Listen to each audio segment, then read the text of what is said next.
জান দিবে? এর একটাই কারণ, ওদের ভিতরে ইসলাহ নেই।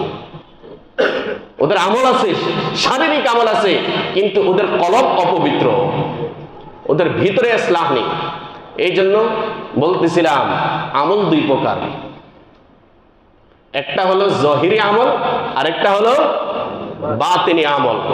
গত জুমায় যারা ছিলেন কিছু আলোচনা শুনছেন, আমল কত প্রকার? দুই প্রকার, একটা হলো জহিরি আমল, আরেকটা হলো বাতিনি আমল। জহিরি আমল শেখার জন্য আমরা দিবারাত্রি চেষ্টা করতেছি, মসজিদে আসতেছি, হেরামে যাচ্ছি, আমরা কোরবানির বাজারে যাচ্ছি, আমরা রোজা রাখতেছি, কিন্তু বাতিনি আমল ঠিক করার জন্য আমরা কোনো চেষ্টাই করি না।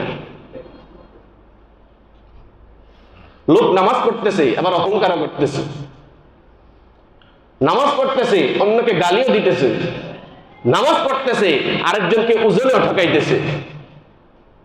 তো এই নামাজ তো আমাকে অশ্লীল কাজ থেকে বাঁচাইতে পারলো না, এই নামাজ তো আমাকে গালিগালাজ করা থেকে বাঁচাইতে পারলো না, এই নামাজ তো আমাকে 2 নম্বরই ব্যবসার থেকে বাঁচাইতে পারলো না। কিন্তু নামাজ যদি আমার অন্তর ঠিক রেখে, যদি আমার বাতিনি আমল ঠিক রেখে, যদি আমি বাহ্যিক আমল আমি ঠিক রাখতাম, তাহলে আমার সব ঠিক হয়ে যেত।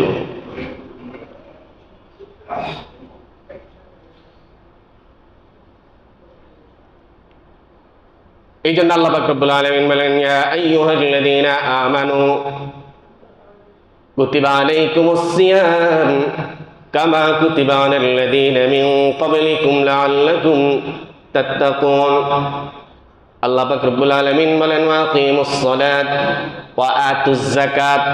হে মানুষ, নামাজকে গুরুত্ব দিয়া যেরকম আদায় করো, হে মানুষ, রমজানের রোজা আসলে যেরকম রোজাগুলো আদায় করো, যাকাত হিসাব করে করে যেরকম যাকাত আদায় করো, এরকম ভাবে তোমার কলবকে ঠিক করে তুমি গালিগালাজ থেকেও নিজেকে বাঁচাইবা।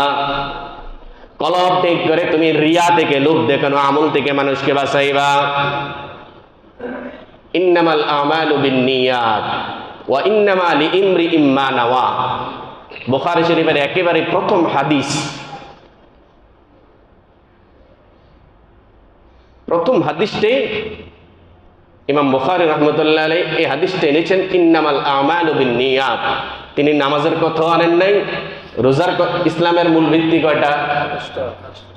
5টা। বুনিয়াল ইসলামু আলা খামস, শাহাদাতু আল্লা ইলাহা ইল্লাল্লাহ, কালিমা, ওয়া ইকামাস সালাত, সালাত আদায় করা, ওয়া ইতাআজ যাকাত, যাকাত আদায় করা, ওয়া সাওম, রোজা আদায় করা,